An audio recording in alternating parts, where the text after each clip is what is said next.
Ndabasuhuje. Ni umukobwa utuje udakunda kuvuga menshi, ariko iyo agiye gusubiza asubizanya ubwenge buhanitse. Akunda kwitegereza uwo agiye gusubiza, agasubiza amureba. We ni Miss Mutesi Jolly. Mutesi Jolly yegukanye ikamba rya Miss Rwanda 2016, aho yari ahagarariye intara y'Uburengerazuba. Mutesi Jolly kandi aturuka kwa Kigeli wa gatatu Ndabarasa. Nyina wa Mutesi Jolly avuga ko kuva akiri muto yari umwana w'umuhanga, ariko acecetse cyane. Yakundaga gusoma ibitabo ndetse agakunda no kwiga. Kandi n'ubu Mutesi Jolly iyo ajya gusubiza asubizanya kubanza gutekereza cyane. Mutesi Jolly ni umwana w'umukobwa usigaranye mama we gusa, kuko papa we yitabye Imana bakiri bato. Se ni Serwiri Sylvie, naho nyina ni Ingabire Makire, nubwo Serwiri Sylvie atakiriho. Bakomoka mu ntara y'Uburasirazuba, akarere ka Gatsibo, muri Kabarore. Yavukiye Kasese mu Burengerazuba bwa Uganda ku itariki 15 z'ukwa 11 1996. Yavukiye mu muryango w'abana 6, abahungu 3 n'abakobwa 3. Niwe bucuri wabo.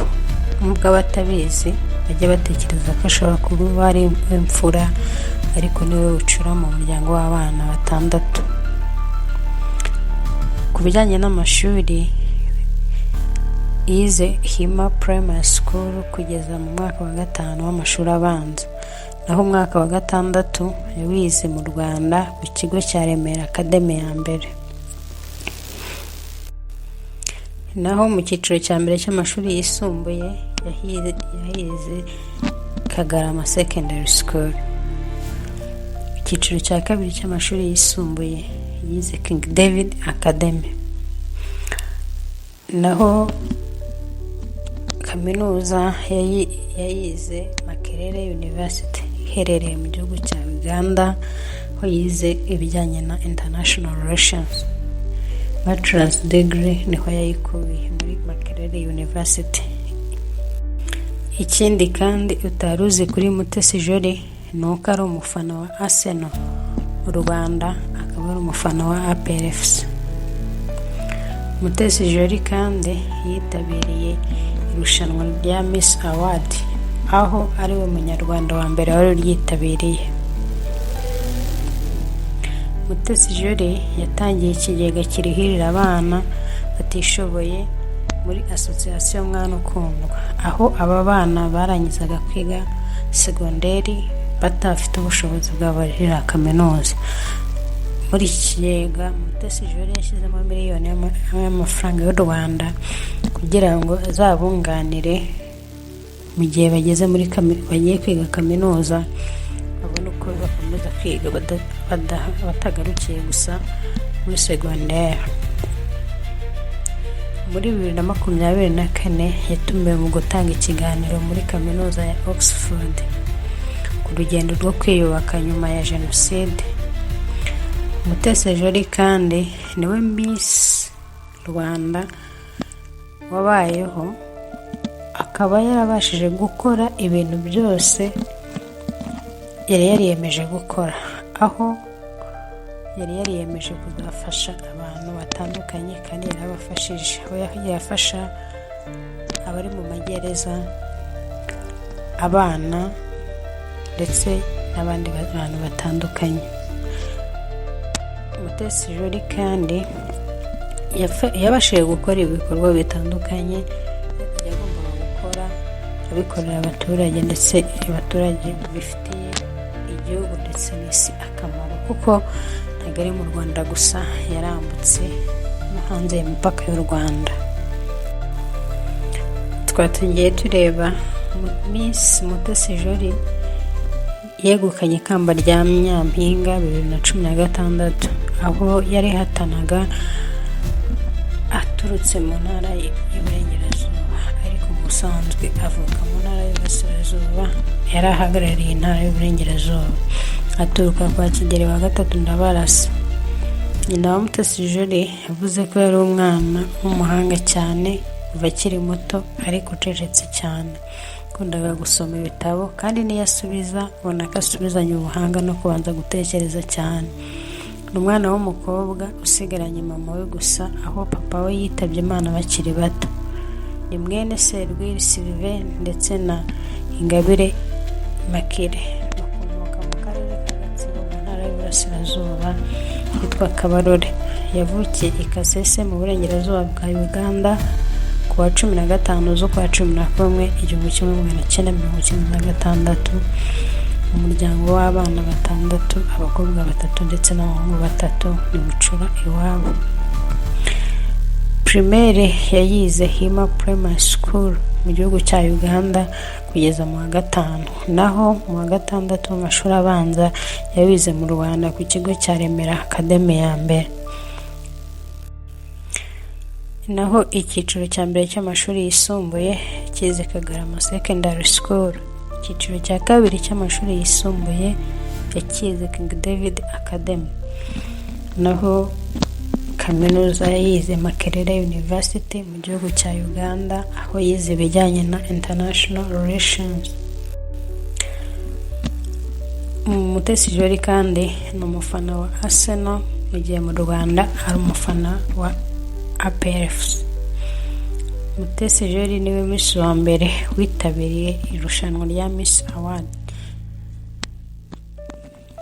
cyangwa se irushanwa rya Miss Wisi. Mutesi Jolly kandi yatangije ikigega kirihirira abana batishoboye muri Association Mwana Ukundwa, mu buryo bwo kubafasha kuzabasha kubarihirira kaminuza uko barangizaga kwiga bakabura ubushobozi bwo kwiga kaminuza, bakasoreza muri secondary gusa. Muri 2024 yatumiwe mu gutanga ikiganiro muri kaminuza ya Oxford ku rugendo rwo kwiyubaka nyuma ya Jenoside. Mutesi Jolly niwe Miss wabashije gukora ibintu yateganyaga gukora nka Miss Rwanda 2016. Ikiganiro cyacu nta tugisoreje. Abari bafite amatsiko kuri Miss Mutesi Jolly, ngaya amateka yamuranze kugeza magingo ye, akaba yujuje inzu ya miliyari kandi afite n'imodoka nziza cyane, aho bavuga ko rwose ari we mukobwa mu Rwanda ukize kandi wakize akiri mutoya. Ikiganiro cyacu rero nta tugisoreje. Naboneka ntiwibagirwe gukora subscribe, niba warayikoze ukore like, share, comment. Ubutaha icyo mwifuza ko tubabwiraho muzakitubwire muri comment. Nsoje mbifuriza umwaka mushya muhire wa 2016, 2026. Ibyo utaboneye muri 2025 Nyagasani azabiguhere muri 2026. Umugisha, ituze, amahoro n'ibindi byinshi bitandukanye nibyo bifuriza. Kuri Odirade TV Show hariho ibiganiro bitandukanye, ibiganiro byubaka ubuzima, ibiganiro byubaka urukundo, ikiganiro inzozi ze, ibiganiro bivuga ku bastar, ibyo twabigiraho, ndetse n'ibindi biganiro bitandukanye. Yaho wandike Odirade TV Show kuri playlist, urahita uhabona ibiganiro byose twakoze muri 2025 ndetse ibiganiro bishya twakoze muri 2026. Ntibagirwe gukora subscribe, like, share, comment kugira ngo n'abandi bajye babibonera ku gihe. Nibutsa ko ikiganiro inzozi ze ari ikiganiro kizajya kinyura kuri Odirade TV Show ibisanzwe nk'uko n'ibindi byose binyuraho. Icyo kiganiro kikaba kizajya kibanda ku muntu runaka wakoze ikintu atakekaga ko yari gukora, cyangwa se yumvaga hari ikintu azakora bikarangira akoze ikindi kandi kikamuhira. Ibyo nibyo tuzajya tureba mu kiganiro inzozi ze, byabasha gufasha umuntu umwe, babiri ndetse n'abandi batandukanye kutitinya, akitinyuka kumva ko byose bishoboka. Amahoro y'Imana abane namwe rero, naho gutaha.